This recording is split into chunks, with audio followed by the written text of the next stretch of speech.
मैं अपने वक्तव्य को प्रारंभ करने से पहले इस सभा से एक प्रश्न पूछना चाहूंगा। वह कौन सी चीज है जिसे हम देख तो सकते हैं परंतु छू नहीं सकते? महोदय, यही प्रश्न सन 1947 से पहले कक्षा में किया गया था। उस समय विद्यार्थियों ने इसके अनेक अनेक उत्तर दिए। किसी ने कहा कि हम आकाश को देख तो सकते हैं परंतु छू नहीं सकते।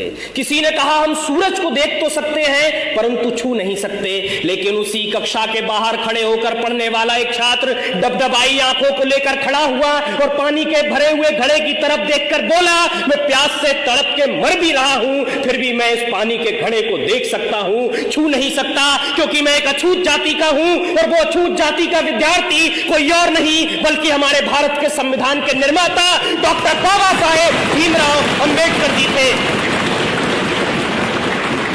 आज 75 वर्षों के बाद कक्षा भी वही है, सवाल भी वही है, पानी का घड़ा भी वही है, परंतु अगर कुछ बदला है तो वो ये कि किसी भी जाति का छात्र हो वो सबके साथ में बैठकर पढ़ भी सकता है, खेल भी सकता है, पानी भी पी सकता है, और इतना ही नहीं, इस देश के सर्वोच्च पद पर बैठकर एक आदिवासी महिला राष्ट्रपति के रूप में प्रगति का मार्ग प्रशस्त कर सकता है। ये ताकत दी है हमको हमारे संविधान ने।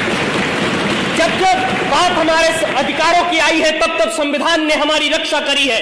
फिर वो आईपीसी की धारा 377 से जूझ रहे परलैंगिक समाज के लोग हो या श्रीकांत बोला जैसे दिव्यांगजनों के लिए शिक्षा के अधिकार हो या महिलाओं के लिए दहेज कुप्रथा का बोझ हो, संविधान ने हमेशा से रक्षा कर एक सूत्र में बांधने का काम किया है। मान्यवर, भारत के संविधान की लोकतांत्रिक यात्रा बहुत लंबी रही है। जब भारत आजाद हुआ तो उसके साथ कई और सहोदर राष्ट्र आजाद हुए, परंतु आज हम वहां देखेंगे तो पता चलेगा कि वहां पर कहीं अराजकता है, कट्टरता है, सांप्रदायिकता है, भुखमरी है, गरीबी है, परंतु भारत एकमात्र ऐसा देश है जो आज उन्नति के शिखर पर बैठा है, क्योंकि उन्होंने धर्म को संविधान माना, हमने संविधान को ही पहला धर्म माना।